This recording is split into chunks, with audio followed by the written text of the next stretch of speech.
બાપુ, હું એ સિંહનું બચ્ચું છું. આ તો પ્રભુનો પાડ માનું કે મને શૂરવીરતા બતાવવાનો આવો સરસ મોકો આપ્યો. માનવ લખ આવલા ચમકે, દેશી પાણીના પીવાને તરસે, પરદેશી પાણીના પીવાને તરસે.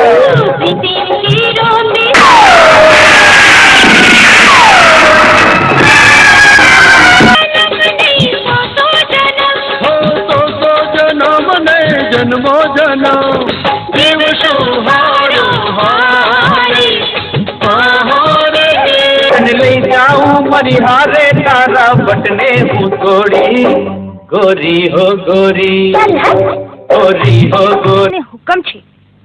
હુકમ? અને એ પણ એક કલાકાર ઉપર?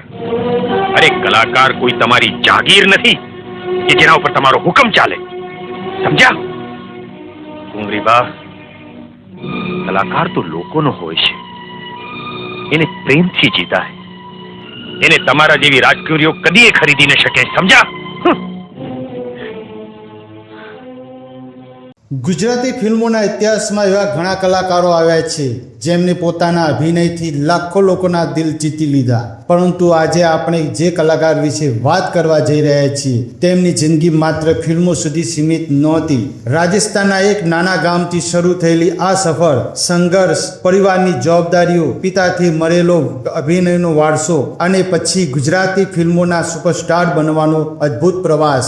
આ કહાનીમાં એવા ઘણા રહસ્યો છે જે કદાચ આજે આપણે ઘણા લોકોને ખબર નથી. એટલે વિડીયોને અંત સુધી જરૂર જોતા રહેજો, કારણ કે આજે આપણે શરૂઆત કરી રહ્યા છીએ તેમના જીવનના એવા અધ્યાયથી જ્યાંથી તેમની આખી જિંદગી બદલાવાની હતી.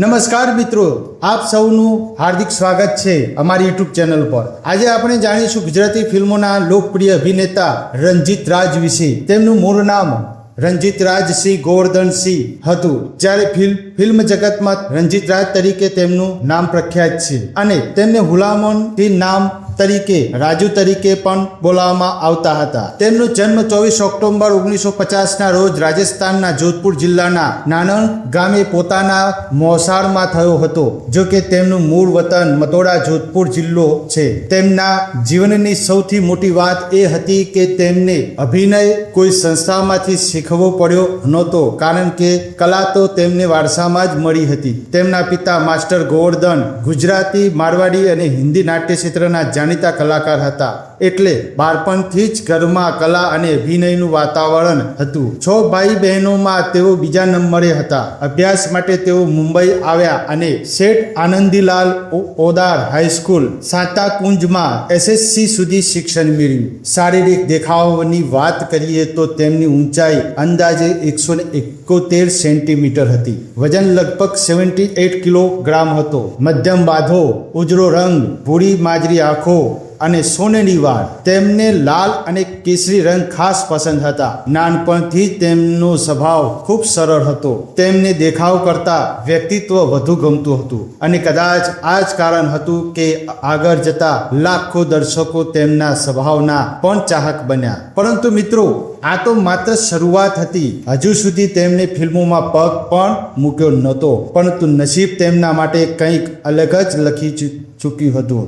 આગળના ભાગમાં આપણે જાણીશું કે કેવી રીતે તેમના ઘરમાં અભિનયનું વાતાવરણ હતું, તેમના પરિવારના બીજા સભ્યો પણ ફિલ્મ જગત સાથે કેવી રીતે જોડાયેલા હતા અને કેવી રીતે એક નૃત્ય નાટિકાએ તેમના જીવનની દિશા જ બદલી નાખી. આ કહાની ખરેખર ખૂબ જ રસપ્રદ છે, એટલે બિલકુલ ભાગ 2 બિલકુલ જોવાનું ચૂકશો નહીં. અને હવે મળીશું ભાગ 2 ની અંદર. ત્યાર સુધી જય માતાજી.